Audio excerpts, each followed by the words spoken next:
Big Sky Howdy, and welcome back to another episode of World Bigfoot Radio.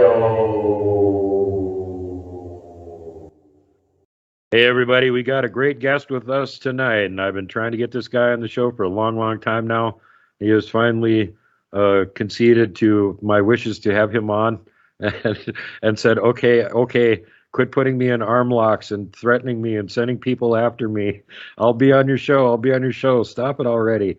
And so we've got not only the main man from Rocky Mountain Sasquatch organization here with us. This guy also survived a trek with Survivor Man. He went out with Survivor Man and he survived it. And they went looking for Bigfoot too. So even more extra danger than the usual starvation and freeze to death trek with Survivor Man. So with no further ado, because this guy shouldn't really need that much of an introduction, he is the man in the Rocky Mountains when it comes to looking for Sasquatch. This is Kelly Shaw from Rocky Mountain Sasquatch Organization. Welcome to the show, buddy. Hi, Duke. It's a pleasure to be on World Bigfoot Radio. It's a blast. We tried to record this show once already, and we had terrible problems, and it didn't record properly. And, of course, it's horrifying because we just had a blast, and we talked for like 4 hours, and it was just one of the greatest chats ever. So now we're going to try and remember all the cool stuff we talked about and do it over again. So bear with us. And damn good thing it's our favorite subject. Yeah, no kidding, right? I don't mind retreading all this material again. Yeah, and where we started out last time was you talked about your introduction to it, which was that from the time you were a little kid, you knew this was a real deal because your dad had an encounter with him. I've had several family members have encounters. The first I recall was my grandfather telling me about his Mount St. Helens Bigfoot encounter in the 1930s. My grandfather and 4 of his friends in their early 20s would hike into a remote lake in the Mount St. Helens area, and they would do it towards the fall when the berries were in season, because it was quite a hike in, and they didn't bring very much food. They were dependent on getting berries and fish for most of their food while they did this recreational week-long backpacking trip that they did every year. Well, this particular year, the very first morning, my grandfather and one of his friends, they go fishing on the lake that they hike into, and the other 3 guys went off picking berries. Well, my grandfather had caught several really nice trout, and he could smell and sense something. And he just said, god awful smell, and the hair on the back of his neck just sticking up. He felt like he was being watched. He turned around and he was being watched. About 20, 30 feet away at the tree line, 3 Sasquatch standing there watching him. And my grandfather is like 6'2", 6'3". He was a huge man. I'm sure he was really skinny back then though, but he was tall. He said the shortest of the 3 Bigfoot was a couple inches taller than him and twice as wide, just huge. And then the next one was close to 7 foot, the other one close to 8 foot. They're all standing there watching him, and his fright or flight kicked in, and he wanted to run, but there was nowhere to go. His only way out where he was at is where they were standing, and the other way was to jump into the lake and swim. He just contained his fear and his panic and decided, they're just standing there watching me. I'm just going to continue doing what I was doing. So he went back to fishing, cast out there, started fishing, and then it dawned on him. He's like, maybe they're here for my fish. So he grabbed one of them he'd already caught, and he threw it back to him and landed about 10 feet in front of him. And the smallest one, which was larger than him, comes running out, grabs it, and takes it back to the group. And then he's like, oh, right on. They're here for my fish. So he throws another one, goes back to fishing, and throws another one. And the same thing, the smallest one goes from the group, comes, grabs it, and takes off. After he flipped back to throw the 4th fish, they were gone. So they each got a fish, and I guess they were happy because they left. And then that's when he grabbed all his fishing gear and he tore off around the lake and found his other buddy that was fishing and starting to tell him what was going on. We got to get out of here. They get back to camp, and 3 guys that are picking berries, they're there and they're frantic and in a panic, and they want to get the hell out too. They saw 3 Bigfoot, although that term had not been coined. Right. None of them knew what they had saw, just these hairy giant wild men. Out of the 5 of them, only one didn't see it, but the way everybody was describing and reacting, he wanted out of there too. So they grabbed all their gear, got out of there, and never to return. They changed their annual backpacking trip to somewhere else. 2 questions that come to mind. First of all, the other guys had seen a group of 3 of them, same ones. Was the description the same? The general consensus between my grandfather and his friends is it was probably the same 3. And as rare as Bigfoot is, I doubt that there was 2 groups of 3 running around. Right. In that small an area, it would make more sense that it would be the same group than that it wouldn't. And the other thing, just a simple observation, your grandpa had balls of steel. He doesn't know what the hell these things are. They're standing right there that close to him, and he's like, I'm going to keep fishing.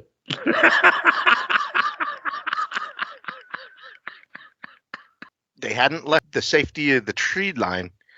And so he just felt like, hey, I'm just going to keep doing what I'm doing, because he had nothing else to do unless he wanted to swim.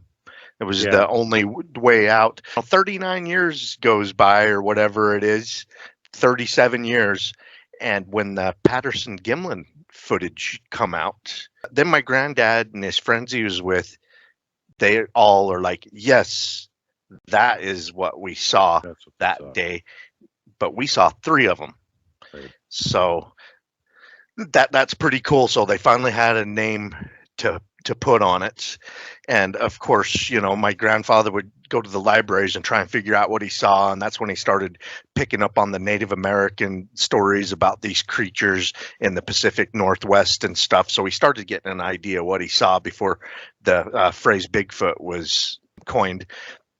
So that I used to just prod him when I was a little kid. I think the first time I heard that was when I was about 8 years old, and I used to poke and prod him to tell me that story time and time again as I grew up, and that got me interested in Bigfoot. And I kind of wanted to go search for the creature even as a little kid and get a picture of him. As a matter of fact, that motivated me to start buying cameras at a very young age. And when we were kids, they were all on film, and it was expensive to put the film in your camera, get it developed, and you would get like 8 to 12 opportunities. So whenever we would go camping and stuff, I always made sure I had 4 or 5 shots in case I saw the thing, which I never did. But but just in case you were ready. I live in the Rocky Mountains, and I always thought growing up, especially with my dad's dill and the Patterson-Gimlin footage, I always thought that I was going to have to go to the Pacific Northwest when I grew up to search for Bigfoot.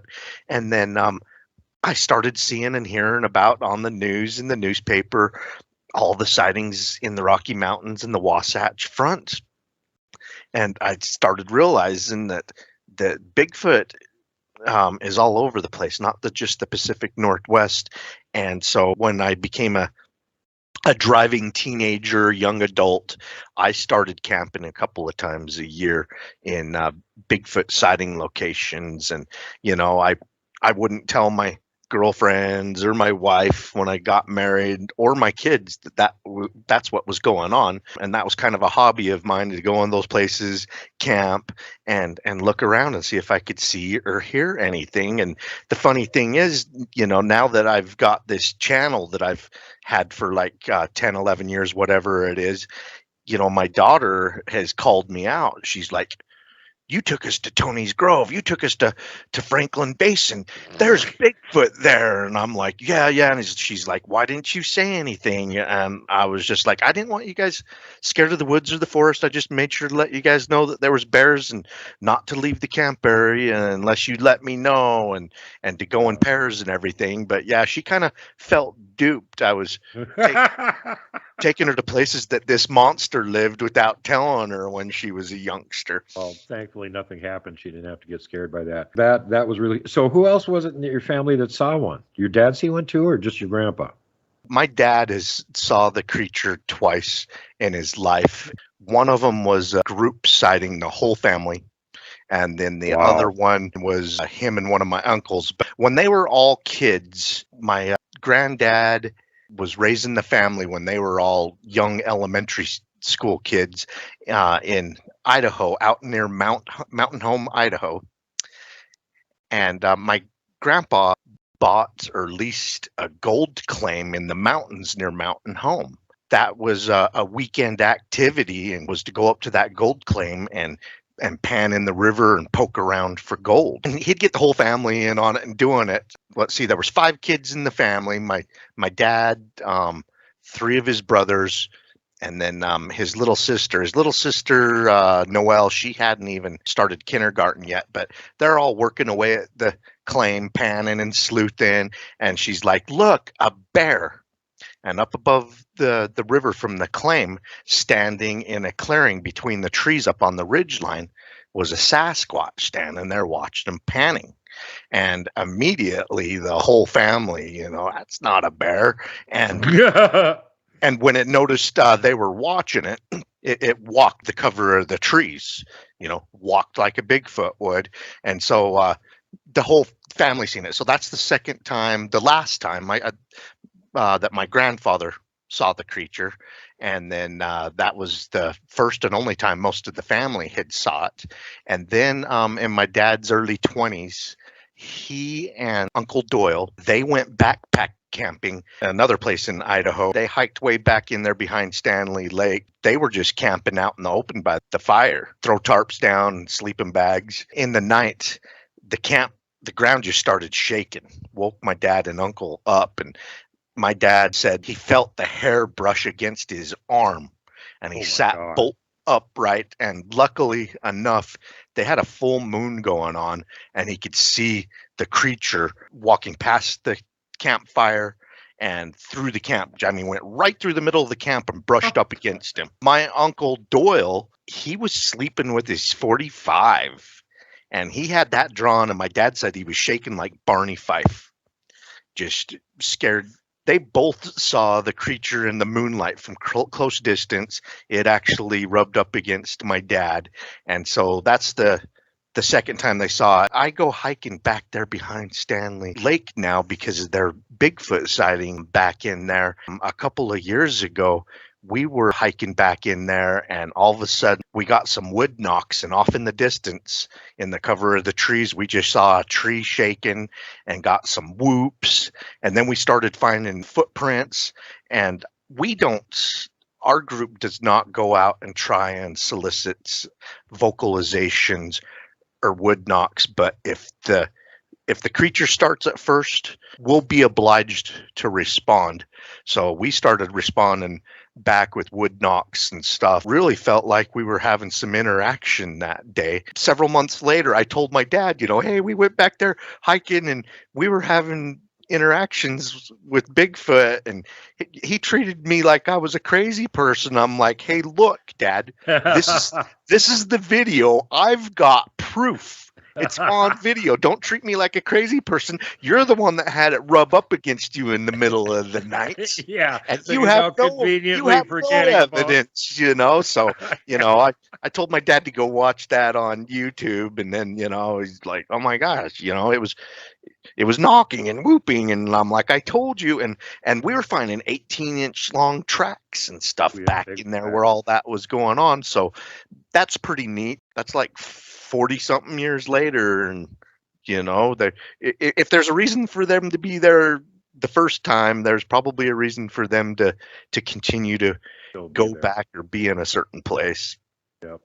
Well, I know one thing that you probably figured over the years, when you go and you get these cold old reports and stuff. Somebody saw one here on this stretch of road at such and such date, and you start looking at it on the map, and sometimes you go, they're not living around there. Why are people seeing them there? And you look a little closer and you go, oh, there's 2 big wilderness areas, and this is the little strip of land that connects them. They're going from point A to point B, and that's where people are spotting them. They're not really living there. They just travel through there. Right. And I enjoy going to sighting report locations, especially if it's a multiple history sighting place. If it's a one-off somewhere, I may not visit it, but I like going to the hot spots, and it's so cool to get in there and see what's actually there. And then you start realizing why the creature uses the area or passes through the area. You got to see the stuff firsthand. And some of these places we go are tough to get to. I have this standing joke. I tell my viewers, I'm like, hey, could you guys please have your Bigfoot sightings in less remote places easier to get into, because some of these places I've gotten into, we're worried that we're not going to get back out. Even trying to get into where it happened and find the spot is a nightmare. And then you gotta get there somehow, and then you gotta get back out again. You know, I've been complaining to my local Bigfoot about that, to start building the giant tree structures closer to roads, because it's too hard to get to a lot of them. Yeah. I don't think they're listening to me. At least they let me go visit the ones we know about, and they don't, huck a boulder at me or something. Yeah, and something that I've learned over the years of seriously doing it, since I could drive, and through my adult years, it was just a couple of times a year hobby. And then 14 years ago, a couple of friends of mine, we decided to get serious about it, and we've been serious about it ever since. And we're out there as much as we can get out there on weekends and vacation allows. And I've learned that you got to throw the stereotype Bigfoot out the window. Bigfoot will come into a town or the outskirts of a town and stuff like that, and people are like, oh, Bigfoot would never do that. And I'm like, I don't think Bigfoot read the rule book on where it's supposed to be and what it can do. Bigfoot's going to be where Bigfoot wants to be. And sometimes they do come into towns at night and get spotted. And some of those Bigfoot reports are crazy. I mean, I got one along the Rogue River that motivated me to 2 expeditions there. I mean, it come into the woman's house. She saw him standing in her living room from her bedroom, and she had a shotgun in her bedroom, but she was just standing there frozen in fear. And she said that Bigfoot was so wide and it had to hunch down in there. It was so tall, but if it would have come down the hallway after her, it would have had to turn to the side because its shoulders were too wide to come down that hallway. But she backed into her bedroom. She had a shotgun in there that she had kept close by because something had spooked her previously.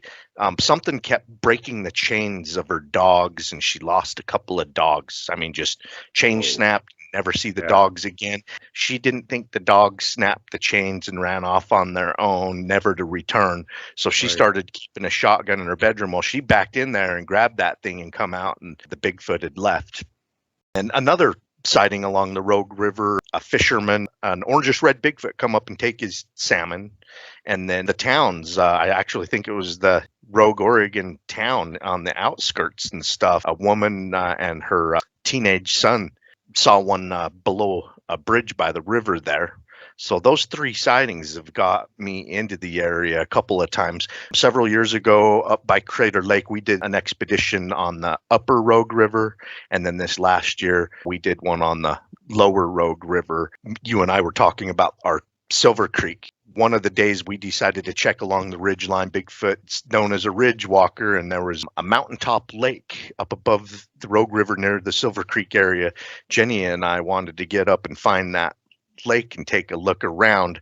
And on the way up, and we were on the ridge lines, we stopped to just have a sandwich in a random spot. I think one of us, it was probably her, had her window open, and as we come to the stop and shut the car off, we heard a tree just getting ripped down viciously in a deep guttural growl, and we were just both shitting bricks. It scared the hell out of us. Me being the dummy I am, I grab a camera, and I grabbed the camera with the parabolic mic because we're hearing this, and I'm hoping that something happens again. Yay. I mean, not the parabolic mic, but the shotgun mic, which is acts like a parabolic. I come rolling out, hoping it does it again.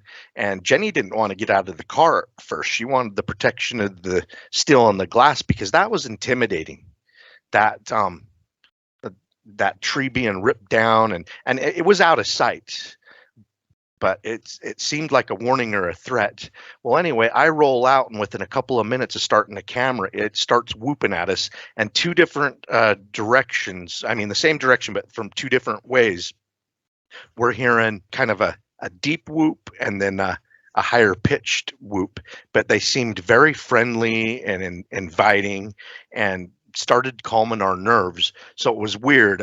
As soon as we pull up, something vicious like a warning, and then it gives us these friendly whoops. So I was able to get Jenny to start getting away from the vehicle a little bit more. She wanted to make sure that she could get to the vehicle in a couple of seconds in a mad dash if anything happened. Pretty soon, I was like trying to talk her into like sneaking up behind it, which is never going to happen. It knew we were there as soon as and you're not going to sneak up on a Bigfoot. I don't care who you are. But yeah, we got a lot of the recordings, and I think it was because I had that shotgun mic, we were able to get a lot of those whoops. We got some wood knocks. We found some footprints. And so that was nice, getting that kind of action. After all of that went away, they stopped doing it. Either hid, went on, or just got quiet for whatever reason. We finally finished our sandwiches.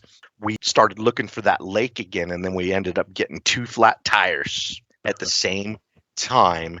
I tried to fix it. Have a spike strip up there waiting for you or something? I mean, like, what are the odds of 2 tires at the same time? I've never had 2 flats at the same time. So yeah, we threw a spare on one, and then I tried to fix a flat on the other. We just had one fix a flat, and it wouldn't work. And luckily I had this compressor that plugs into the cigarette lighter, and it's worth its weight in gold. It got us off the mountain. I had to stop and pump up that tire like every 15 minutes coming off of the mountain. And we got down to base camp. Our base camp was down by the Rogue River. And then the next morning I took the vehicle, pumping it up every 15 minutes again. I took it into the Gold Beach, Oregon, to a service station there.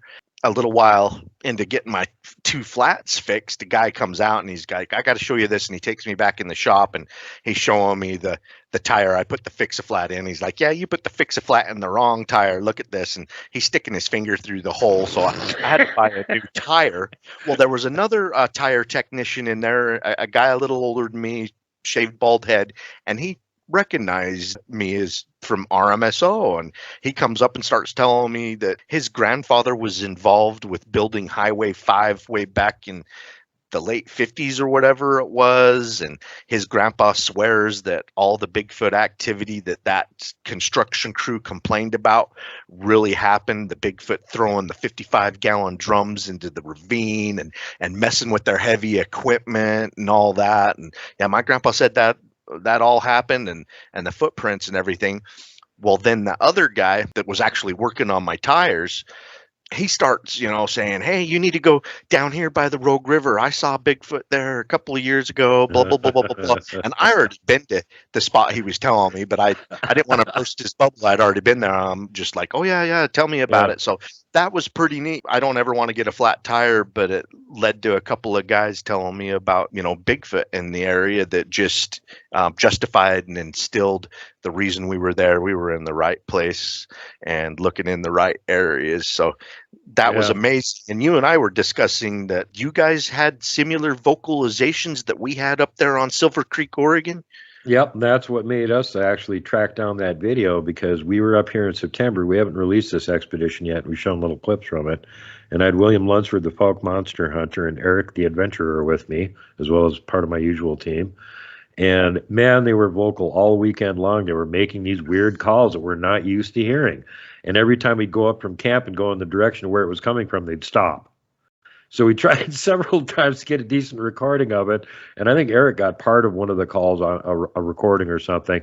But they're following us around all weekend doing this, and neither me nor William had heard him make this particular vocalization before. So we're like, well, we can assume it's Sasquatch, since there's a bunch of them around here, and it's coming from more than one place at a time, but we don't know for sure.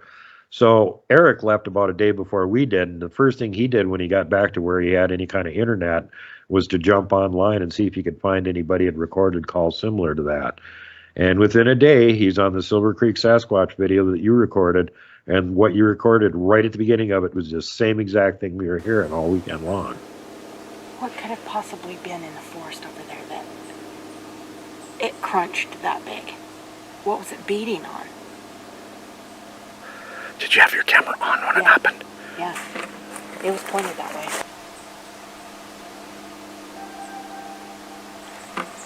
It's a hooting?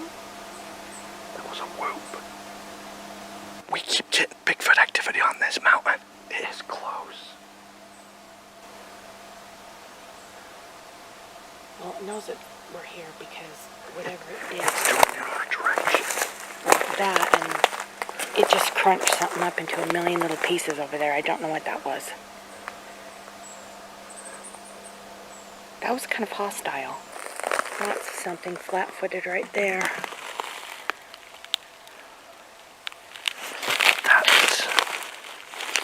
If that's Bigfoot, it's wider than my foot, but the same length. That could be like a teen juvenile or a bear right there. Or just the front part of the foot. Can you point out the toes? Yeah. The toes are right here, all along. There's the big toe right there. And the rest of the toes are right here. Oh, there's that noise again. I think we're up here with the Bigfoot.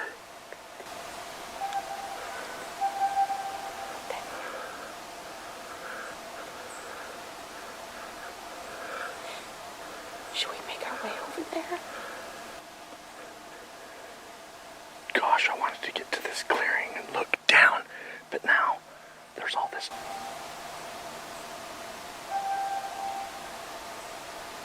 We're on a mountaintop, up above the Rogue River, during a time of year where Bigfoot sightings seem to escalate, and I think it's because of the salmon run. It sounded very aggressive in the beginning and had me spooked. Yeah. And now it's making these non-threatening hoops at us. There's a tree knocker.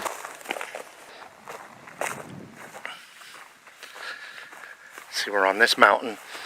There's a valley, and that mountain over there, and at the bottom is the Rogue River full of salmon. Salmon and steelhead. And over there, we've gotten some vocalizations. We're actually getting closer to it over here, Jenny. When we first got here, we were hearing screams that way. Off in a distance. Just heard them really well. And then over here, something went off with some guttural ape-like sound. Sounded like it was breaking the hell out of something. Freaked Jenny and I out, so we started heading back in the direction of the vehicle for the protection of it. And then it started doing these non-threatening hoops or whoops at us. And now we've gotten enough courage to do what we wanted to do in the first place, is to come and look off down into the valley.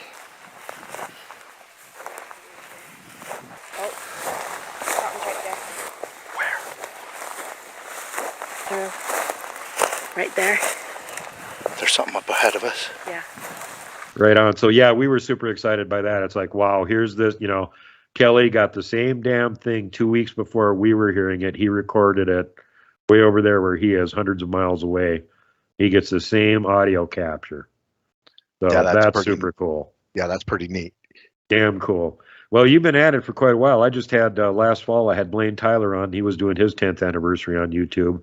And you've been on, what, 10, 11 years? So about the same amount of time you've been cranking out everything. I started my first YouTube where I started posting Bigfoot stuff in 2012. So, yeah, I'm on my 10th year of YouTube. Right. We were Bigfooting seriously, trying to get a photo of the creature for several years before. And what's nice is that serious experience leading up to when we finally made a channel, we had already gotten past some of the learning curve and started figuring out the areas that their activity. That really helped out all the scouting and expeditions we did before we started a YouTube and a website and all that. Yeah, that's one of the problems with some of these channels. They're just like fledgling uber rookie greenhorns, and well, I'm going to start a channel and go out and start trying to see if I can find anything. Your channel might be really boring for a long time. You might want to not film a lot until you actually start finding things. That would help. And that's one thing I always loved about your channel, because you don't do a whole lot of superfluous video. If you're doing a, recon video, we're walking around here, we're filming us walking around. Yeah, that's one thing. But generally with you could be out on a location 2-3 days and only come back with about 15 minutes worth of video you want to show. Here's the captures we got from the game cams over here, if we had any there. Here's some of the stuff we found. We found some tracks. We found some snaps. We maybe recorded some vocals, stuff like that. So you don't waste everybody's time. It's an action-packed Kelly Shaw production. You can actually see something. I'll sometimes come back with 4 hours of footage, but cut it down to what's interesting to me, or I think people would find interesting, cut down to the highlights and stuff. Yeah. I don't want to bore everybody with miles and miles of hiking. I mean, some people ask for that. Some people are into that, want to see it. There's people that can't get out there, or they just simply don't live in a location that they can do something like that. So they enjoy seeing some of the sights in these places that we go. So we try and have something for everybody. But yeah, well, here's another thing, though. With your channel and my channel, let's face it, we're in the beauty spot in North America. So any direction we aim a camera, something pretty is going to be on the screen. And a lot of people live in kind of a bland setting, So when they get to see something like this, it's like, wow, we're in Middle Earth again. Wow, this is amazing scenery. We're used to it. They're not. So I even take it us for just walking around filming the scenery, they're like, that's so cool looking, I wish I could get out there. And you get a lot of people that like your channel that are just, mobility impaired, or they don't have the money to go on vacations and stuff like that. They're stuck in a city all the time. And they enjoy seeing that woods so much because they can't get there. Right. At least somebody's there filming it. Here's what it's like walking around. Here's the 3-foot thick trunks of the trees laying on the ground you have to step over. Here's the huge boulders you have to walk around. Here's the massive log tender and thickets. And, there's a 12-foot Sasquatch following you. There, you happy now? Some of these hikes feel like you're on a Stairmaster. You have to... Oh, God, I know. Off trail. It kicks your butt. Yeah, up here, Kelly, and I'm sure you've seen this in some of the other areas, that some of these old growth forests where you don't have a whole lot of undergrowth.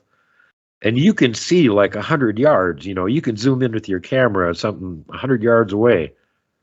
But it takes you 20 minutes to walk that 100 yards over there because there's so much everything in the way. It's unbelievable how long it takes you to walk through some of these areas.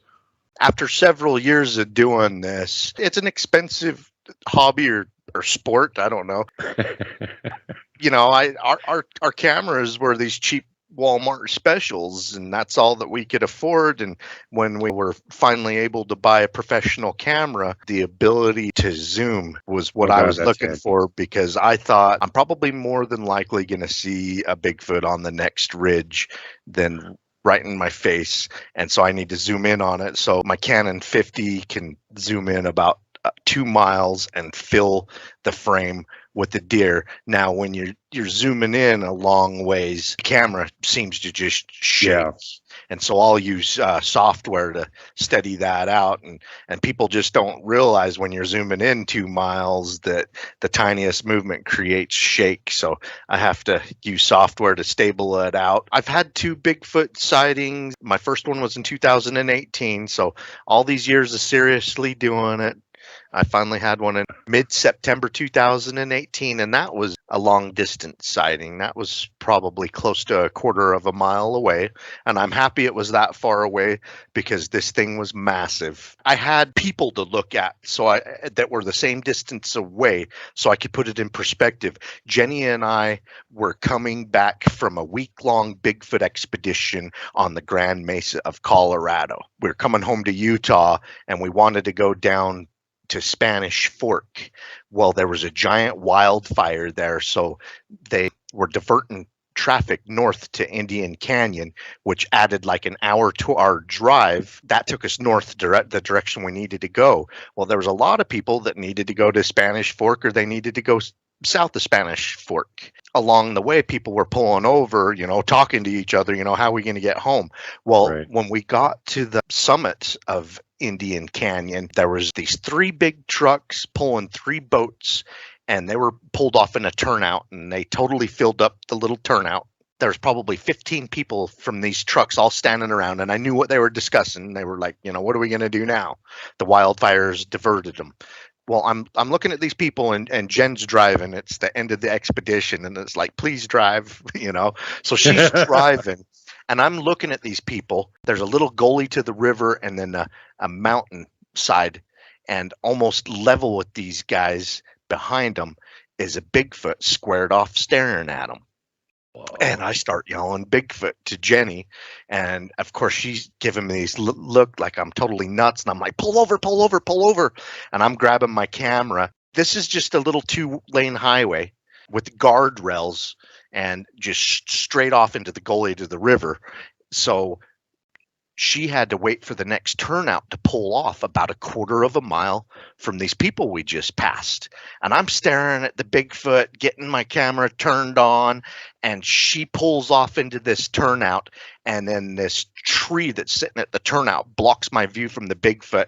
And I'm rolling out of the car with the camera running, and I had it on film, because I didn't know where it was going to be after I come out.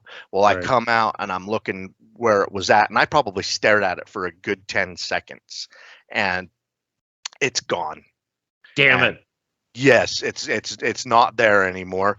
But I kept the camera filming, and I kept heading towards these people with the boat, hoping one of them saw it or something. These people are about a quarter of a mile from me. They're the exact same distance as the Bigfoot was the last time I saw it. So I'm able to put in perspective how big this creature was. The biggest guys in that group were probably 6 feet tall. This Bigfoot looked like double the size, double the width, double the thickness. It was just gigantic, like a 9-foot to 10-foot tall creature, just massive. I saw everything but its face and its fingers. I mean, I could see its arms, its hands, the gap between its leg.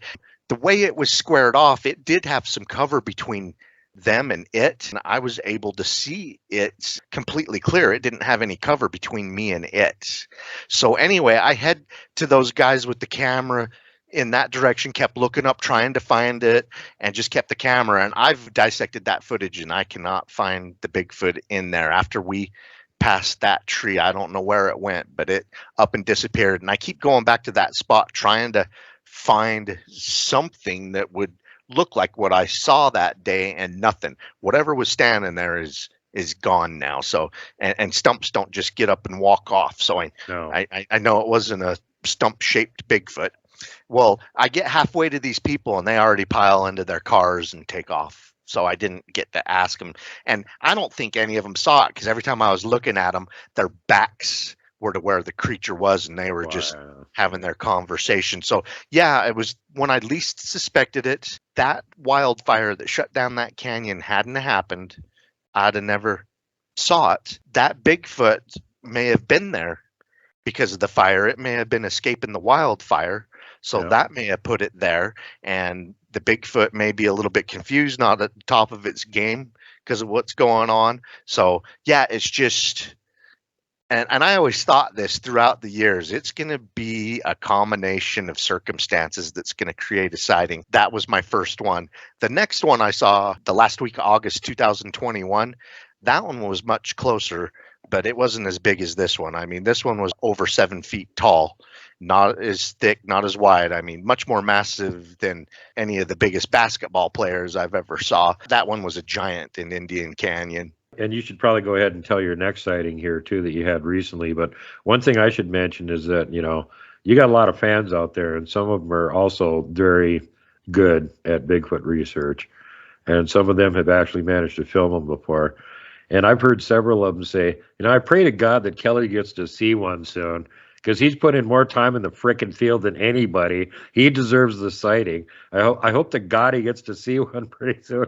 So it's actually like, it was really awesome for us to hear that, he finally got to see one. Well, you've been catching them on video a bunch, but, you got to see one, too. Such a relief. Okay, that Bigfoot that I saw several months later, I think it was June of 2019, Jack Osborne's Portals to Hell. One of the first episodes, may very well have been the first episode. He did a skinwalker investigation at the mouth of Indian Canyon. They stayed there and everything. Well, he even though they were doing a skinwalker investigation, he interviewed a guy. When I put the timeline together, this guy, just a month or two after I saw that Bigfoot at the top, he saw it the bottom near the mouth of the canyon on horseback. The guy, the sighting report witness, did not want to call it a Bigfoot, but he kept describing this giant Bigfoot, and he tried catching it on horseback, and it outpaced him and got away. This Bigfoot was faster than him and his horse. And so that was really neat to see on that television show, a sighting report in the same area where I just saw one, and our sightings were just a couple of months apart. So that Bigfoot had been in that canyon for a couple of months. Yeah, apparently he must hang around there. That must be one of his spots. You know, that's one thing we brought up in our last conversation. We were talking about some areas that you go into where the presence of the Sasquatch there is so high that there's literally no predators even living there. You see all kinds of signs of cover, food for them. You know, there's all kinds of game animals running around. There's all kinds of veggies for them to eat. There's water. There should be bears and stuff all over the place here. Where the hell are they? Well, no, it's because the Sasquatch are living there full time, and bears aren't suicidal. That's why they're not there. Well, Jenny had this idea in 2013 to start a GPS map overlay study. She's a tidal researcher, so she's constantly dealing with maps and GPS locations in her job. We had been doing this for several years, and we started noticing off-trail and Bigfoot sighting hotspots, these structures that had no rhyme or reason. I mean, giant logs that would take 4 or 5 strong men to put into place. You think, oh, throw a tarp on there, it's an instant shelter. Well, these are on mountainsides where nobody wants to try and sleep. And so just no rhyme or reason. So we decided to start studying them in these Bigfoot sighting hotspots. So we started putting them on GPS so we can find them again. And we try and come back to them annually and see if they change. And we've seen 2 different structures in 2 different locations. One in Sasquatch Canyon. One year we saw a log added to it.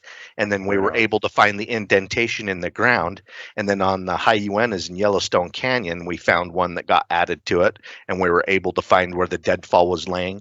And you know, these 200-300-pound logs, the wind's not going to pick them up off of the ground and gently set them in a strategic place in these structures. Something with muscle had to have put those into place. So that's pretty neat. And something else that we noticed in Yellowstone Canyon is the structures that we've been studying up there and returning annually. There's some mountaintop springs that they're around. And so a water source on the mountain, and the animals or the Bigfoot necessarily don't have to leave the mountaintop. They got their water. And then the mountainside that points into the sun, there's like 6 different types of berries there. There's wild strawberries, raspberries, thimbleberries, Oregon grapes, huckleberries, rose hips, the list goes on. And it's just full of them because it's a perfect place for them. The High Uenas is just full of black bear. And here's water, here's food. And we started noticing that within these structure areas, we never find bear scat, bear tracks, scratched up trees or anything, or hear the bear vocalizations. You know, we know the difference between a bear vocalization and a potential Bigfoot, and we don't hear them there. And we started thinking, you know, hey, maybe these structures do belong to Bigfoot. And I mean, I don't think the bear recognize them, but I think the Bigfoot are pushy enough and alpha enough that the bears realize that this isn't where I want to eat, this isn't where I want to sleep, and they stay out of the area. So we're seeing that firsthand. And it was nice. You and I were chatting the other night, and you brought that up, that you have areas where you can tell that the bears don't want to be, even though it's perfect bear habitat. Yep. Yeah, our number one research area up there in the center of the Sapphire Mountains.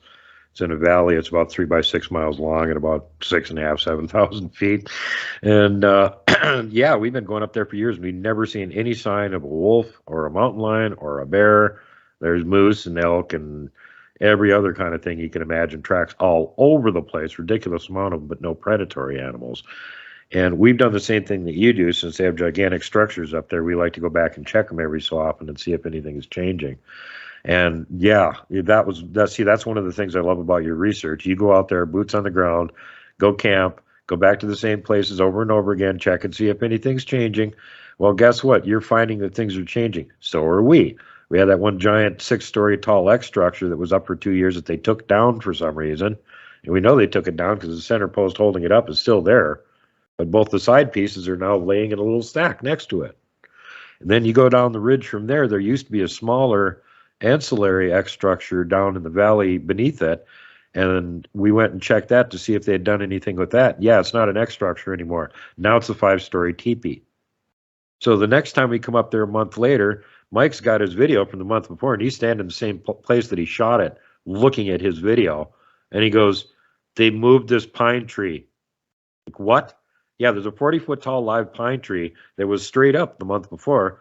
Now the top of it is underneath the teepee. Yeah, I've seen where they bend those over and shove them under structure areas. And how the hell did you cannot explain that with any kind of storm, wind, or anything else that could possibly do that? And there are no humans out there walking around 1.5 miles off the trail in the middle of nowhere, even if they had, the inclination to do something crazy like that. So, it's like we are documenting them actually changing these structures around and building them and stuff. So, and all the time, every time we find these huge structures and stuff, we can find tracks near them. If they're visiting them at all, they're leaving tracks around there. You can find them. So again, more confirmation. This is why we need more boots on the ground, butts in the field researchers like the mighty Kelly and his team. You got to keep coming back and checking on them to figure out exactly why they're using them. We suspect that the teepee style structures surround territory areas. Possibly the alpha male will build them to show his side and strength, to try and impress his rivals and impress his females. That's a possibility. Pacific Northwest, there's a few tribes state that when they build the log structures, they build them for every member in the family or the clan. So right. If that's true, the two different structures over the last 10 years that we've seen a log added to, maybe they had a baby and added a log for the new infant Bigfoot in the area. Ancillary structures, because a lot of the places where you find something big that the alpha male made, you'll find the same kind of structure on the miniature scale nearby it. The little ones are sitting there copying dad. They're making their version of the same thing. We witnessed something pretty crazy, and we've got a video of it out there. Brody and I were following some 19 and 14-inch tracks, and every once in a while over the years, and this is in Sasquatch Canyon, we were finding 7-inch Bigfoot tracks near the one with 14 time and time again. So we started suspecting the one with 14-inch tracks is the mother of the infant, Patty.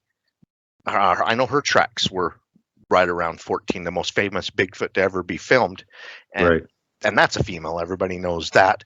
And so the one with the 19-inch tracks may very well be the alpha male. That's his female. Well, we were tracking them up a mountain one day. In the really steep sections, the female kept putting her right hand down. From the bottom of her palm to the longest finger was almost as long as her foot track, 14 inches. The thumb in relation to ours was a little bit fatter and stubbier than ours in relation to a human's.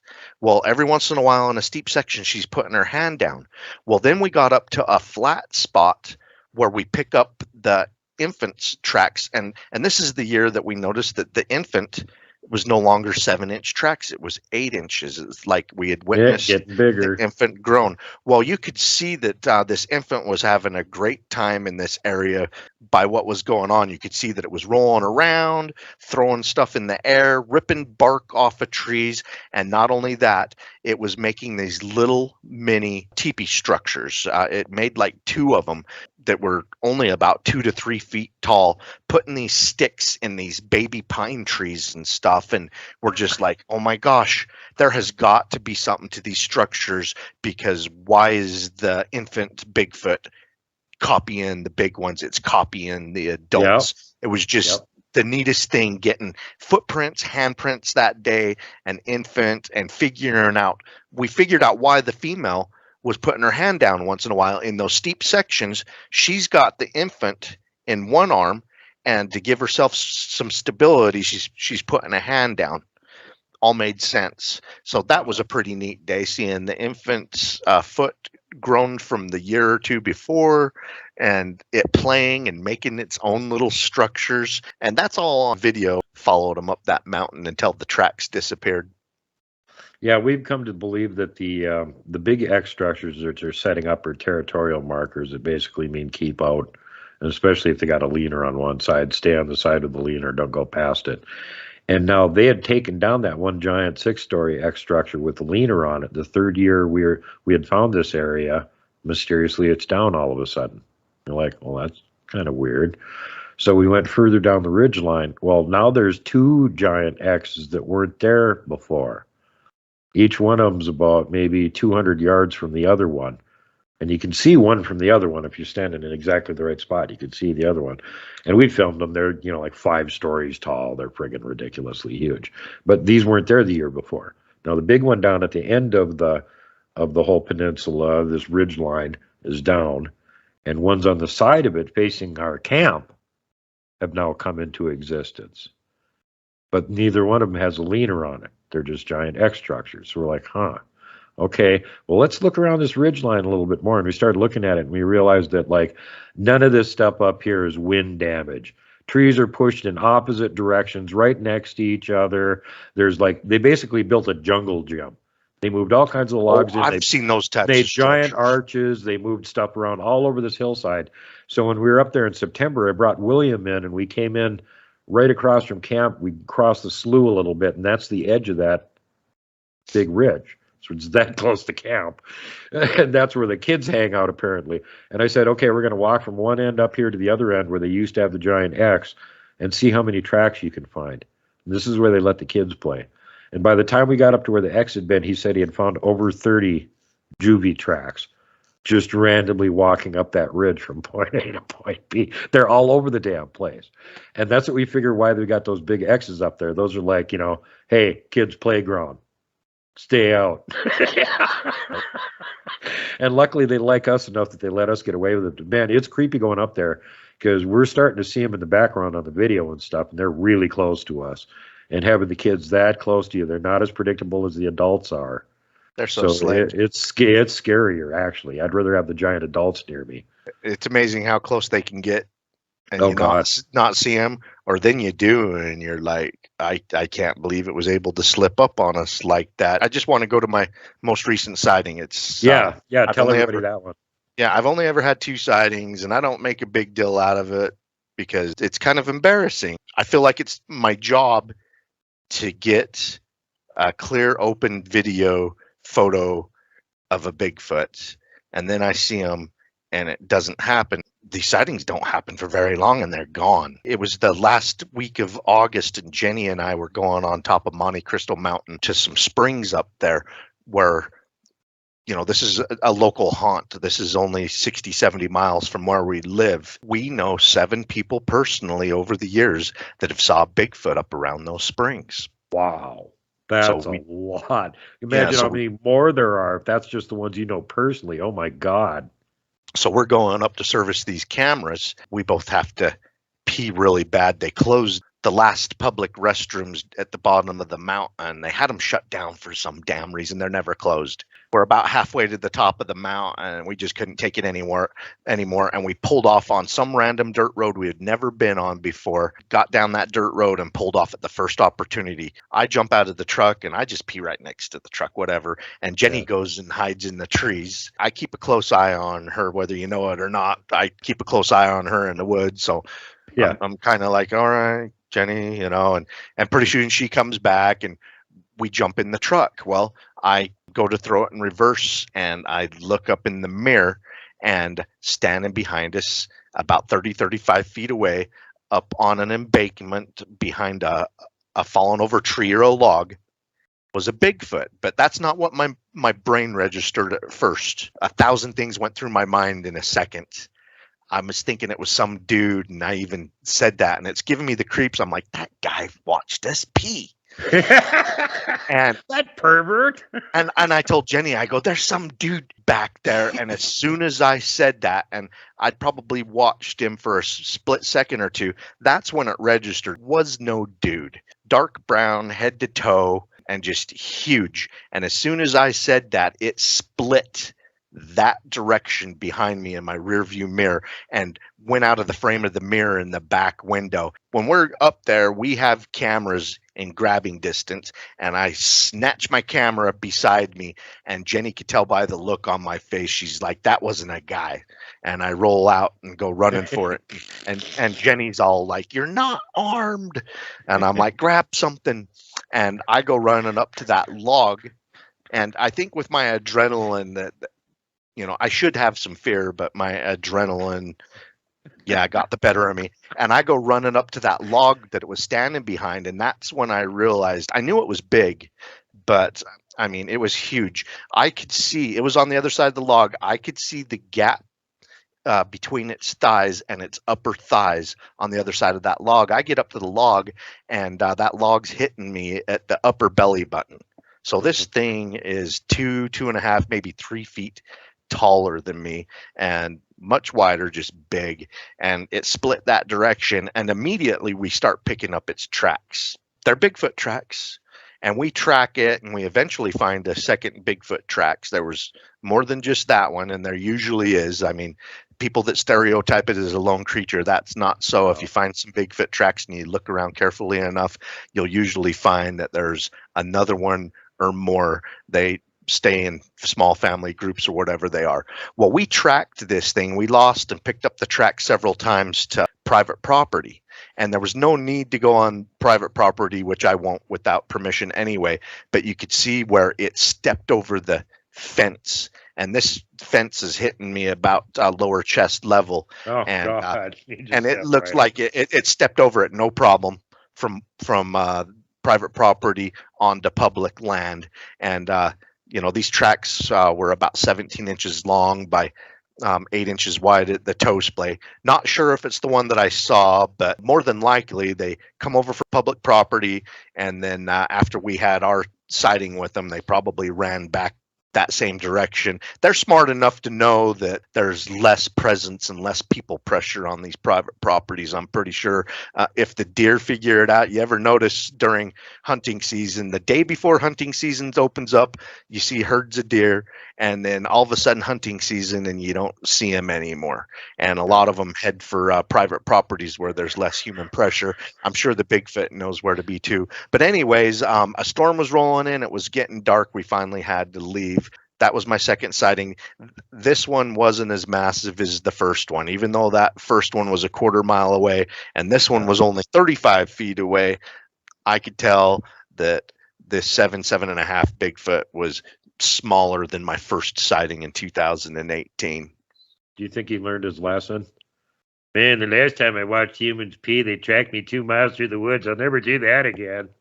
Yeah, I think something's wrong with me. I think I've gotten desensitized to the fear for some reason, because most people see something like that, a monster coming to life. A normal person would have stayed in the car and split. Instead, I'm diving out and running after the damn thing. So I have several friends that react to that just like you, Kelly. It's amazing. I had one of them that saw one go running across this open area in the woods. And he's like, well, that thing's only like 40 feet away from me. It's cutting right across the road. Zoom, running through the woods, going that way. I'm going after him. So he goes running after him. And it abruptly stops and just stands behind this huge stump and looks at him. And he's looking at it closer now. And he's like, that thing's got a snout. That's not a Bigfoot. I'm turning around now. He got a couple of pictures and beat ass on it. So, yeah, sometimes, you know, it gets the best of us. When I was up there in September with my buddies, we spotted what we thought was one up on a ridge line because it looked just like, I was seeing something that looked like a black cone-shaped head. And then when William looked up there, he saw something brown and furry. And I went, well, get your camera on. What are you going to do? Oh, I'll run up there and see if it moves.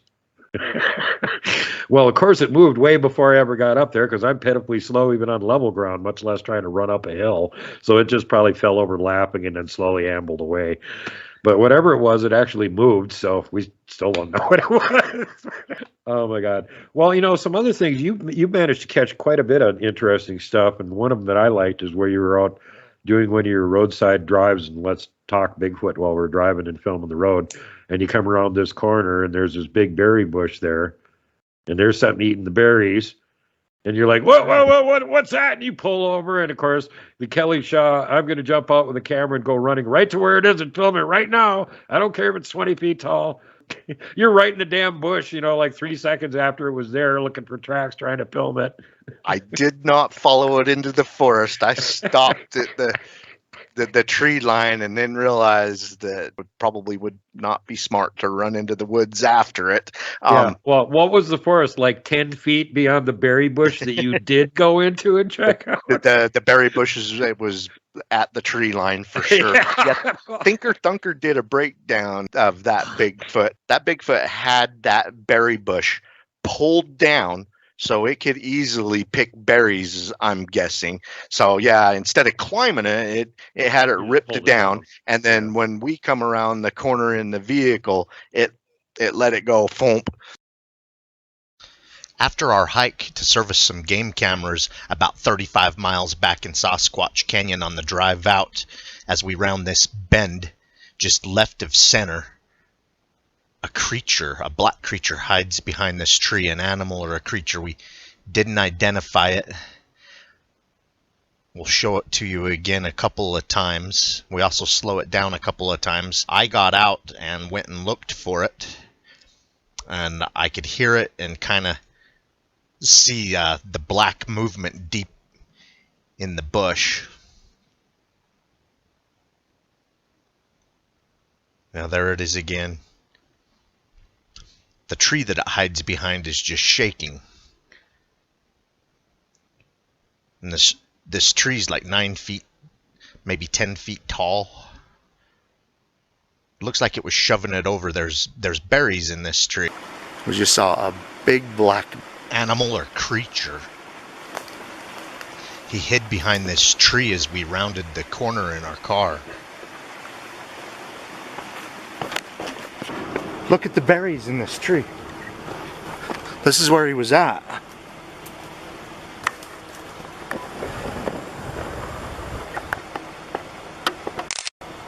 Did you see it? Yeah, I saw him. Did you get film? I don't know. I could hear and see him moving back there. I don't know if the camera got him though. He's up here eating these. This is crazy. A lot of people don't know about this. Not even a half a mile from where that all happened, and it's getting dark and it's raining. We got a flat tire. So Jenny and I is out in the dark. What is this flat tire thing happening? Hey, you go off-roading as much as we do, you get a lot of flat tires. You better have a compressor and a bunch of fix-a-flats. And I even have an extra spare now after I got the 2 flat tires up in Oregon. Her and I's in the dark in the rain, and a half a mile away, we just saw this, what we suspect may have been a Bigfoot. We weren't quite sure. We only caught it for a second. We're so happy that we had a dash camera that could go back and review the footage and have someone like Thinker Thunker that's an excellent video breakdown expert to go in there. And if that was a bear, that was a freakishly big bear. So Yeah. I'm leaning towards Sasquatch just because of the size of it. yeah, and so we had someone to be able to do the analysis. But whatever it was, we knew that was only a half a mile away, and we're in the dark in the rain changing a freaking flat tire. So that was unnerving. Yeah, if you had a little better relations with it, it could be like, hey, bud, can you hold the end of the truck up here while we're changing the tire for us? That's right. Wouldn't even need to pull out the jack. No, you can just grab it with one hand, hold it up while you're busy changing the tire on it. It'd be nice and easy. Uh-huh. I had somebody down south joking about that. Like, I wish I was on better terms with the Sasquatch. I need to re-roof the house. And they could just put those, pallets of shingles right up on there without even needing a forklift or anything. They just pick them up, throw them up, go for me. I do believe Sasquatch that roofing. I do believe that I got my first dash camera in like 2015, and it just drove me nuts that I didn't have one leading up to that, because studying Bigfoot sighting reports, over half the reports happen from Driving. the front seat of a vehicle. I mean, not necessarily crossing the road from you, but like my two sightings, I was in a vehicle. The one 2018, I was in the passenger seat. The one just a few months ago, I was in the driver's seat. And then this one with the berry bush from the vehicle again. So I think I had only had that dash cam for a year when that happened. The expenses of Bigfooting, my list of equipment and places I want a Bigfoot is much bigger than my budget. So I just pick away at it. You know, after that day, that dash cam's worth its weight in gold. People are more likely to see a Bigfoot from the front of their seat. So I always try to keep one rolling in the car, because you're more than likely going to see one from the car than out on these hikes. There's this misconception there will be a sighting and people are like, isn't there a busy road right there? And I'm like, well, I don't think Bigfoot read the rule book that it can't go near a busy road. And I don't think there's an animal on the planet, especially in the lower 48, that can live its life without having to cross a road at one point in time to get the resources it needs. Bigfoot's got to have a large territory. You know, a wolverine will have like a 50 square mile area, and a large wolverine will weigh 50 pounds, the average maybe 30, 35 pounds. They need a 50 square mile area. Okay, Yeah. now you take an 800-pound Bigfoot and his family. How big is their territory? They're going to have to cross a lot of roads. So people need to throw these stereotypes out. Bigfoot don't read your rule book. The other thing is that they're highly curious, and I've heard several reports of ones in certain areas that have a fairly well-trafficked road, and they got a favorite spot where they build a blind, and they'll just sit there and watch the traffic on the road for half the day. And if you know they're there, every time you drive by, you can look and see if they're sitting there watching the road. And oftentimes they are, because, they've already been up and scouted these spots and went, why is there a blind here? There's no game trail next to this road. Well, they're curious creatures, and they watch and they learn, and they watch and learn from people. My uncle had a Bigfoot sighting where the Bigfoot unzipped the tent that him and his cousins were in. How do you learn how to unzip? From watching. Here locally, about 30 miles south of where I live in Big Cottonwood Canyon, about 30 years ago, this family had a Bigfoot sighting. The first sighting that I recall, some of the kids up in the top room of the cabin, they heard the outhouse door slam.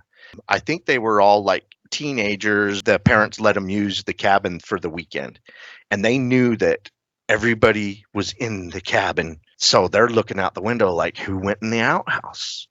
And a couple of seconds later, it opens up and a Bigfoot comes walking out. Well, how'd that Bigfoot learn to open that outhouse door? It's from hiding and observing. And then like that Rogue River one where it come into the lady's home, it learned how to open the door. I've also heard of instances where the Bigfoot has unzipped a tent and taken stuff out of the cooler. The Mongolian Rim incident with Mitch Wade, where it's on Finding Bigfoot and everything, where the Mongolian monster got inside of his cooler. They are smart, they're curious, and they watch and they learn. I can attest firsthand that they do that, because when we were doing our stakeout on the Blackfoot River, they would come into camp and just raid the coolers. Right. They'd open them up, take something in there that was yummy. Never take all of it. They always have to leave some, because apparently we can't count. So as long as there's some, we don't think any of it's missing. So they'll never take all of it. They'll leave some. And a bear doesn't carefully open up a cooler and pick Hell no, around they it. just knock it over and they eat everything and they make a mess and they scatter packages all over. We had one where we had 4 pork chops that had gone bad. They were still in the package, hadn't even been opened, and they turned gray. So we were going to haul them out of camp and get rid of them, because stinky attract bears, right? So that night it was nice and cold, so it's not putting off any stank. We have them wrapped in a regular white plastic bag with the end of it underneath it, just laying on the ground.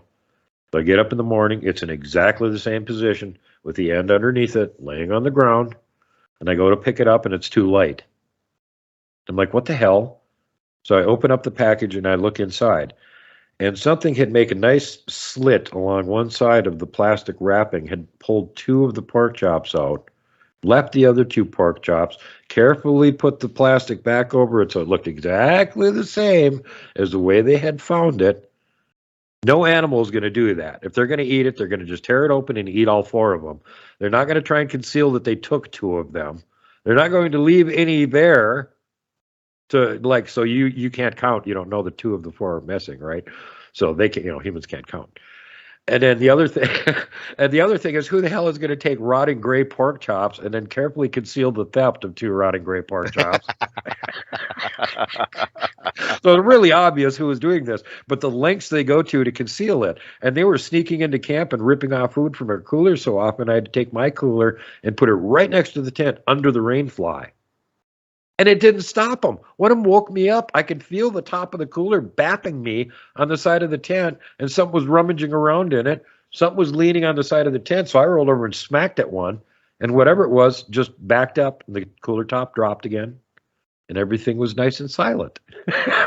So I don't know what exactly I smacked, but it maybe was a Bigfoot that was trying to raid my cooler. It got the hint anyway. Pitiful human punch doesn't hurt them, but it was enough to go, oh yeah, I woke the human up. That's why he's got the cooler literally right next to him. So if I'm messing with it, I'll wake. I want to discuss something your neck of the woods out there near the Missoula area. A couple of years ago, a woman got a hold of me and told me that Dad's retired wildfire chief or something like that, and he was based out of Missoula. She said that he and his guys that he managed had some Bigfoot stories out near St. Regis Pass on that Highway 90 that goes off toward Coeur d'Alene, but somewhere on those dirt roads near St. Regis Pass, I believe some years they would set up a fire camp there, stage their operations to fight fires and stuff. And she told me that I might want to check that area. She told me that she would have her dad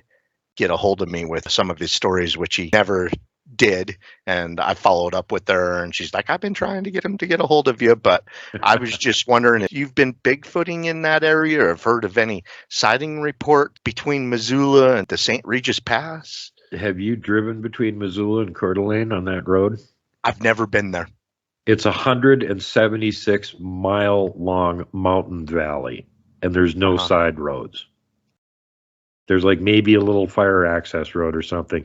There's 2 tiny little villages that got a population of about 30 people between Missoula and Coeur d'Alene, with 176 miles of mountain range and forest in between. Well, I see that there's a dirt road that is pretty close to St. Regis that goes from St. Regis across the Idaho border, and it ends up in St. Marie's. It goes through Avery, Hoyt, Herrick. I don't know. Maybe that isn't a dirt road. It's well, it 282. Could be that. Yeah, if it's 2-lane, it could be something that's in use. And the other thing is some of those roads in the mountains, like you can only use them in the summer. They're closed. Yeah. But yeah, I just wanted to know if you've ever heard of any Bigfoot activity anywhere in no, those it wouldn't areas. Surprise me at all. But everywhere around here, we've got mountain ranges that are full of Sasquatch, and we constantly get, it's to the point where I don't even bother to keep track of the reports like you do. You've done a better job. You probably got, as a matter of fact, didn't you do a video on the John Stoner encounter here in Missoula in 1896? Yes, I did. There you go. I did. You covered it. And by the way, folks, that's right here where I live, 5 miles outside of town. Him and his horse got jumped by an angry Sasquatch that wanted to mug him for some reason. Mm-hmm. And, it was, 125 years ago? For some reason, you guys get some of the most aggressive Bigfoot in Montana. There must be something wrong with me. I like the aggressive Bigfoot sightings. I feel like the aggressive ones may be easier to get on camera. I mean, it hasn't been working out for me so far, but I get excited and I want to go. And I'm sure Jenny's like, what in the hell's wrong with you? A Bigfoot just beat the hell out of a guy. Let's go. And he's probably all tired out now. We should be safe. Yeah, well, Kevin pointed out the same thing when he was over on the west side of the Bitterroot Mountains. All the Sasquatch over there, crabby as crap. And then you get over here in the next range over in the Sapphire Mountains, and they seem to be just the opposite, where they're all just curious and halfway friendly. And then you go into some other areas, and they're like, oh, human, squish them with a boulder. So I think it kind of depends on the area that you're in, and also the person that's there, how they're going to react to you. Because there's some areas where, humans get out. We don't want you around. And there's other areas where I think it's case by case. It's like they're going to react to you based on what they sense from you and what you seem to be doing.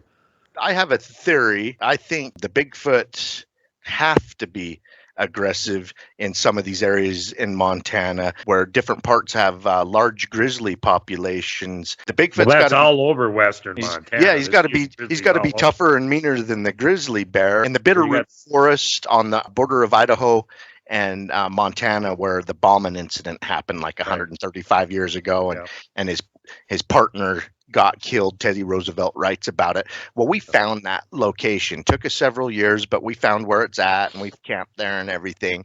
Well, when Lewis and Clark come through that area, them and their crew, they would not go down by the rivers. They took the crappy road, the high road.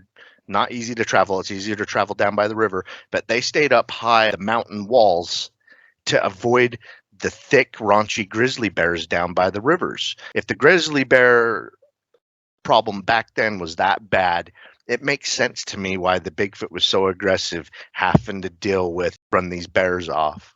Yep. And also think about what that's going to result in just because of the natural pressure, and you've got 1,000-pound grizzlies running around. Well, the alpha male in the troop needs to be able to whip a 1,000-pound grizzly's ass, is essentially what it comes down to. So it's going to lend toward, you're probably not going to have alpha males that are 8 feet tall. They're probably going to be more like 10 or 12 feet tall, so they can whip a 1,000-pound grizzly's ass. See what I'm saying? So that sort of is a pressure toward making them larger in certain areas. If they got more giant prey animals and more other dangerous predators in the area that are large size, they have to be larger in order to deal with them. Well, science has already shown that mammals get larger the further north you go. The mountain lions, the moose, the bears get bigger. So, you're further north of us. The mid-North Montana Sasquatch are going to be bigger than the Utah Sasquatch, and it's like you get down into Arizona, the northern mountains of the Mogollon Rim, Tonto National Forest and stuff. I mean, 8,000 feet elevation, you think Arizona and you're like, what? Bigfoot lives there? But we went there to investigate the area. These are high mountain areas, thick forest, and just chock full of elk and deer. The sightings of the Mogollon monster, they describe something that's smaller than here. The creature is usually about 7 feet tall at the biggest, a lighter brown color, not as thick, not as robust, but you start looking at the descriptions, and people capture them on video and photos once in a while. Yep. They get bigger the further north you go, just like the mountain lions and the bear and the moose. They also get bigger the further north you go. So it makes sense that you guys have some of the biggest Sasquatch, the lower 48. Yep. And you go north of us up in Canada and you find ones that are even bigger. Blaine Tyler, he caught that one, Lord of the Sasquatch Dunes on video, where he was just filming this gravel pit area. And there's one down at the end of the gravel pit watching them. And he caught it on video. And then when he came back and tried to figure out where it was standing and measure it, it scared the living hell out of him, because he found the tree it was standing right next to, and its head was up around 16 feet, and this thing was built like the Hulk. And he didn't even want to go back to that area after that. Like, way too scary. But there are big ones in parts of the country you wouldn't expect them to be. When I had Robert Kreider on, he was showing video where they were chasing a really big alpha male around in this lowland thicket area, and they had followed his tracks, and if I recall correctly, they're 22, 23 inches right into this thicket. And they had him kind of stuck in there. He was too big to get out of it without making noise and giving away where he was exactly. And then there was a smaller 8-footer that was in the next thicket over that was making a big racket to get their attention. So they'd go over and pay attention to him, and the big one could make a getaway. But they weren't falling for it. And finally, Rob held his camera up as high as he could above his head. And right as he was holding it up, the big one in the thicket poked his head up to take a look if he was still over there. So he got the top of his head looking at him, But Jesus, really huge Sasquatch. And what he says down there, mostly, the ones like you're talking about, they are around that size. But you also get these gigantic alpha males, and it seems like they'll leave the female and the kids in a secluded area where they're not liable to be found, and then they go roam around, and they might not come back every 4 or 5 days, every, once a week, something like that. They'll come back through the area and check up, and you'll see their tracks again, and then they're gone again. So just because you're in an area where in general they're smaller doesn't mean they're all going to be smaller. Same thing with the folk area down there where William Lunsford is. You get a lot of the southern wood boogers, usually reported 7, 8 feet tall, But those guys have found monstrously huge tracks down in their area. They haven't been able to catch any of them on video yet, but they know there's some huge adults down there. And generally it's because they're so good at hiding and they're so sneaky. It doesn't matter how big they are. You might find their tracks, but you're almost never going to get them on video. You just can't trick them. Another thing that you filmed, that speaking of really giant ones, where you got that one across the canyon from you, and then you guys had to come back and try and find that spot, and you had Derek and everybody out there with, calling each other, are you in the right spot? Yeah, no, go a little bit more to the right, and you're trying to get this comparison and everything. And man, whatever you caught there, it wasn't there when you came back again. And it was friggin' huge. Yeah, we couldn't recreate that. We couldn't find a trick of light or shadows or stump.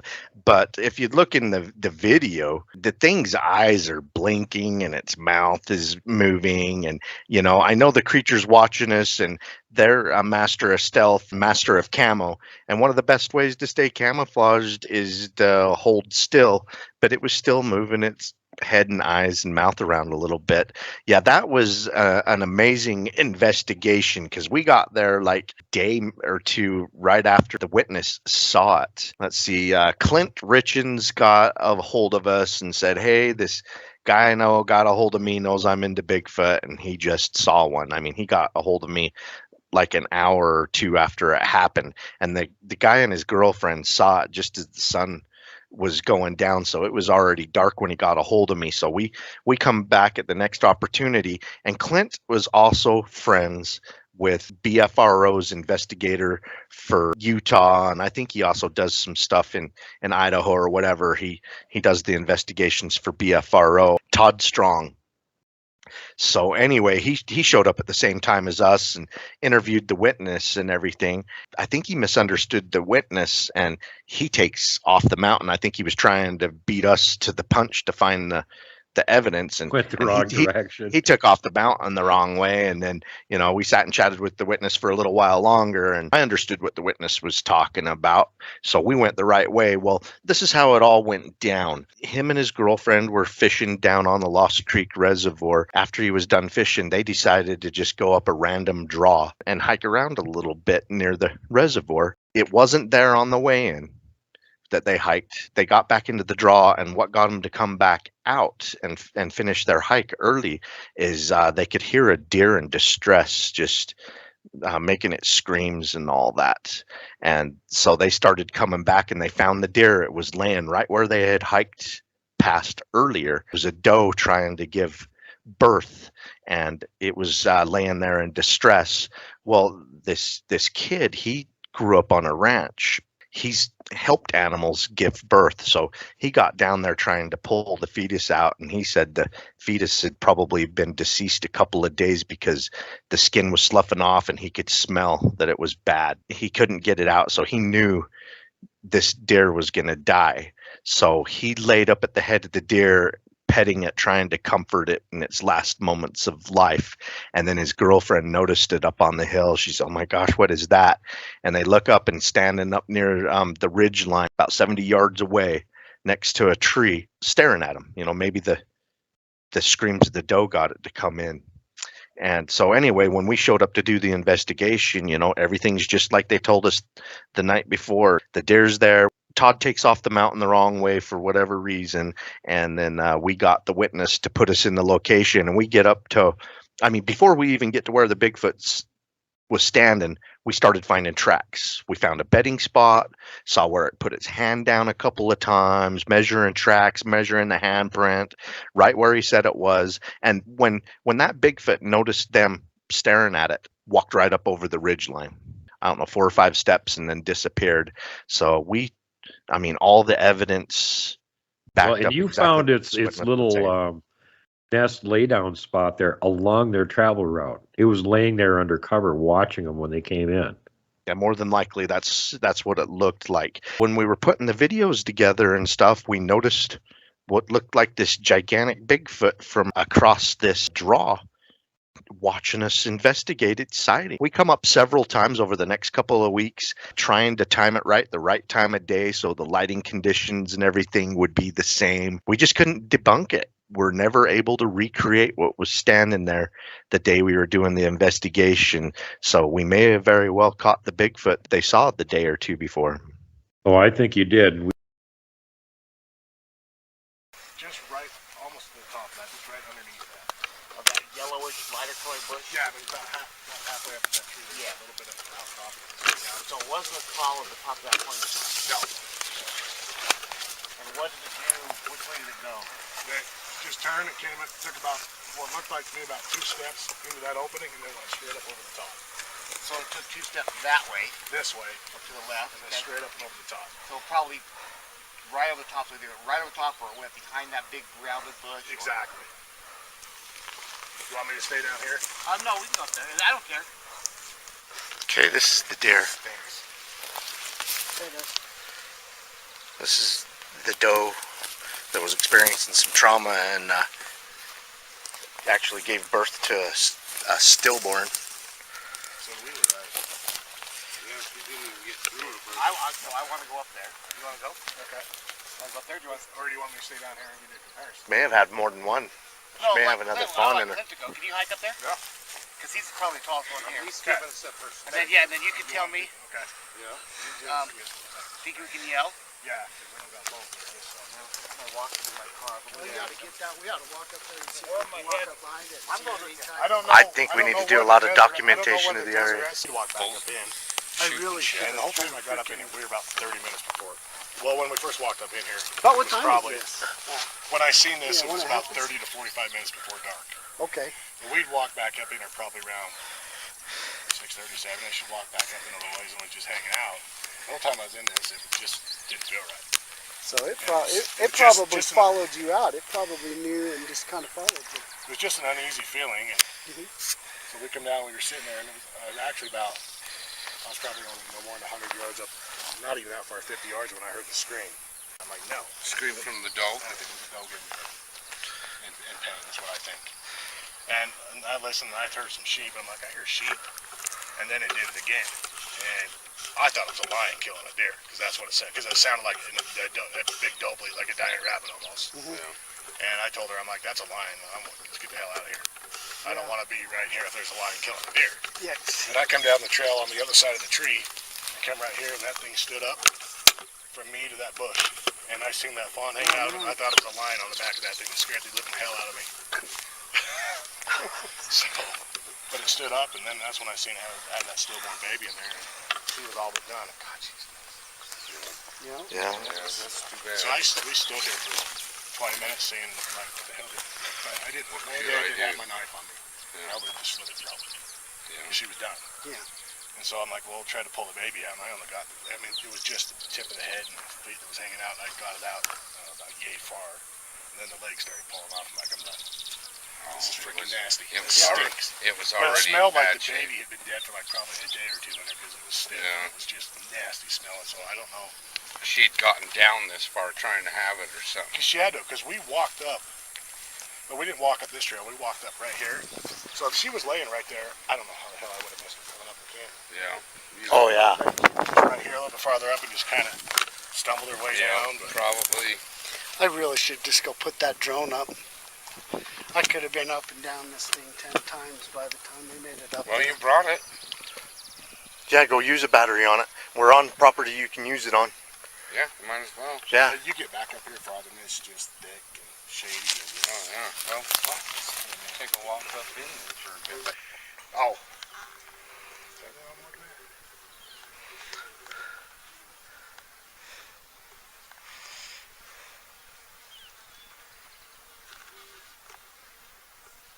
They're looking. They're bending over. They're bending over looking at the ground. Looking at something. They're totally They watching the must ridge. have found some. 'Cause they're up there just. So are they right where I showed them? I don't think so. I thought you were pointing on this side of the juniper. They're on this side. Left side, up on the very top. It happened on the right side. He was probably walked along the ridge watching you guys for a while, or watching the deer. He was probably more interested in what was going on right here. Derek sending Squawk up.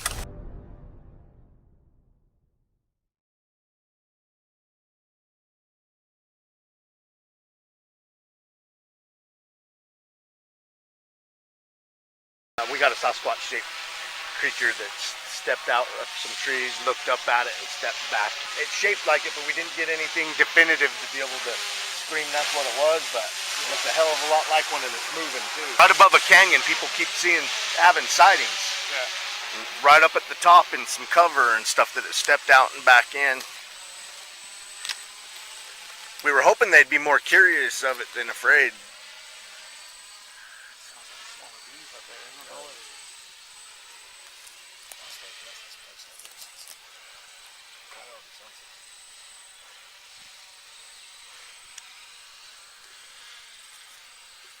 Looks like we found where the doe may have been bedding down, that died giving birth down there Probably by spooked, Mike and Curtis. probably spooked by the witness Curtis coming down out of here.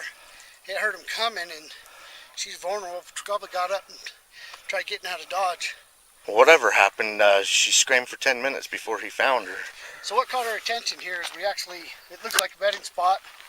Yeah. Soft, dirt, even kind of looked like a print here. But if you look at it further, what you're looking at is probably the hind legs of a deer laying down. You see some hoof prints in there, and this doe was giving birth. So she was probably bedded down here to actually give birth, and had to get up and move. We're getting a call up Not front, I sure think. what, Yeah. not sure what spooked it. Let's go. All right, Brody found something. Yeah. See how it is? Yep. See if you get closer, you can see the fingers. People are gonna have a hard time seeing that. You know what? When they climb something steep like this, they put their hands down sometimes. Check that out. It was here this way. I thought I saw footprints. We found probably the deer's bedding spot. I know. Derek don't care about the handprint. Oh, I do. Just kidding. I know it came from this direction. Check this out. That is a weird print. I'm not sure what it is. But look. See this? See that? Yeah. That's something. Look at this, that. You know, all I got to say is that handprint. It's going this Badass. way, That's too. probably one of Yeah. the best And handprints that we've ever definitely had. looks like a Look hill. how splayed that is. What is that? And it looks like a hill. Like, look how big that. What I'm looking at though. Do you see that, Kelly? Look, 1, 2, 3, 4, and then it's just kind of like. It's not what I'm normally seeing. You know what I mean? There. Oh, you got a foot? Well, there's my boot. My boot's 13 inches long. So, It's got a splay of 8, 10. it's a good display if that is indeed a What it toe. is. It's just not good enough. You know what I mean? Well, I know they've been finding some good stuff up on the top. I mean, here's something right here. See that? Something's been coming through here. Something with flat feet. Yeah, see that? That's a pretty wide foot. I can also see toes up here. Like it stepped right here. That's a good sized footprint if that's the whole footprint, and it really is crushed the sagebrush. Well, like it did with this grass. This grass actually is all matted down, all broken off and matted down right where that other print you guys just. I think it came from here. Here's another one. Right here. He walked this line right here. This is another footprint. He's even smashed down some of this milkweed. It's another footprint that Brody found. This is between the sighting location, the deer, and the Bigfoot that the guy actually seen up on the mountain. I mean, I don't know if you guys can see the toes up here and the hill back here, but this is a 17-inch footprint. My boot's 13 inches long. I've got it right by the hill now, and it looks to us, this is about the 3rd or 4th footprint that we've found so far on the hillside between the deer and where he spotted it. We're dealing with one that has at least a 17-inch footprint.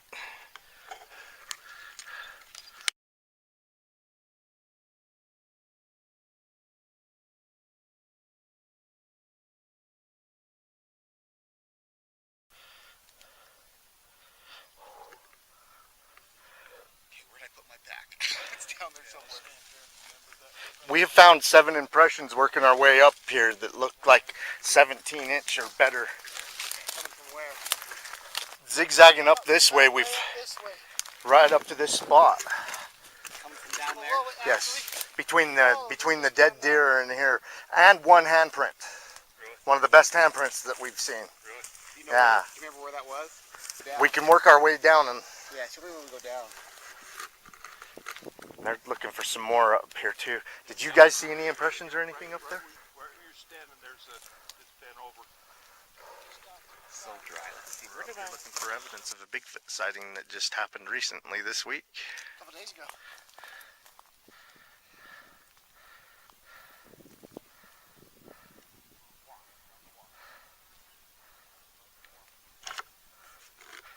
I've already thrown the helicopter up here once.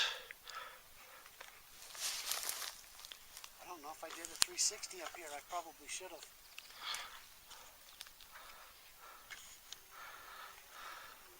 Pan out. Let them check out that. Just a second, I'm zooming in on a dark spot that I see across the way.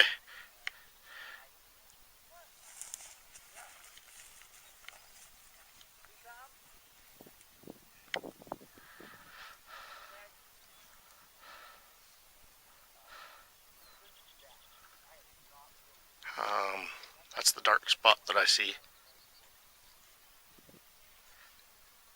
It's worth zooming in on. Kind of stands out from the shadows. Look at this.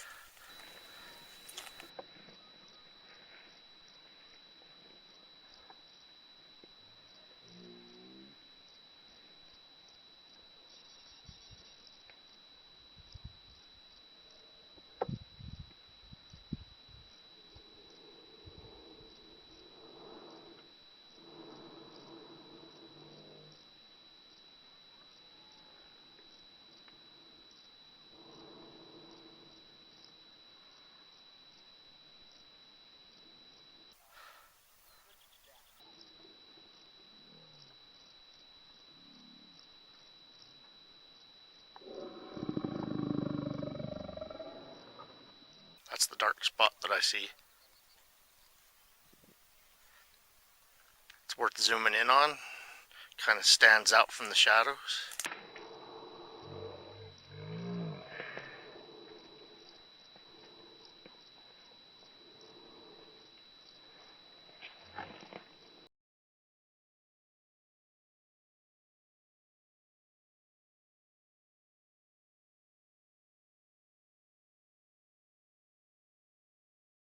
We just went through the same thing here with the piece of random video we got up in Patty Canyon a few years ago. And we've been going up to that exact same spot, same time of day for years, and different times of the year too. And you know, we know it was filmed in like September. So this year when I had the team here with me, we went up there in September, same time of day, same time of year, same light conditions. Let's see if that huge Bigfoot shaped shadow that's 12 feet tall is there. No, it's not there. And the other thing is, you know, since subsequent viewings of the same piece of video over and over again, Jeff, who filmed it, actually caught 4 of them. The one standing up, peeking around behind the tree, Mr. Big, that was the obvious one, but there's 3 other ones. And we've been up there enough times and looked at the video. It's like none of those objects are there. Snubs don't get up and walk away. Right. You know. So yeah, you know, I tried to debunk myself originally too, and went, it's a trick of shadow. And then after going up there over and over and over and over again, it's like the shadow isn't appearing again. You know? Right. After like 4 or 5 years of doing this over and over again, that shadow ain't there, guys. Whatever that was, it got up and done walked away after we filmed it, you know. So yeah, and that's one of the things that very few of the researchers bother to do is actually go back to the same spot, take comparison video, and sometimes you go through a nightmare. You may be up there, you know, half a dozen times trying to set it up again and find the right spot and get there at the right time of day and the right weather conditions. And man, it's not easy. You could be out in the middle of nowhere, not on a trail, and it's like, oh, now I got to go out in this 5,000 acres and find that 2 square foot spot I was standing on when I filmed this originally, and do it the same time of day, same light conditions, same weather conditions. And always remember, don't flip off the mountain giant, don't poke Dogman with a stick, don't punt the Puckwudgies, and for God's sakes, whatever you do, do not hug the Wookiees. That is some Bigfooting advice from Duke on World Bigfoot TV. Don't give donuts to Nessie either. Keep on watching. We're going to keep on squatching.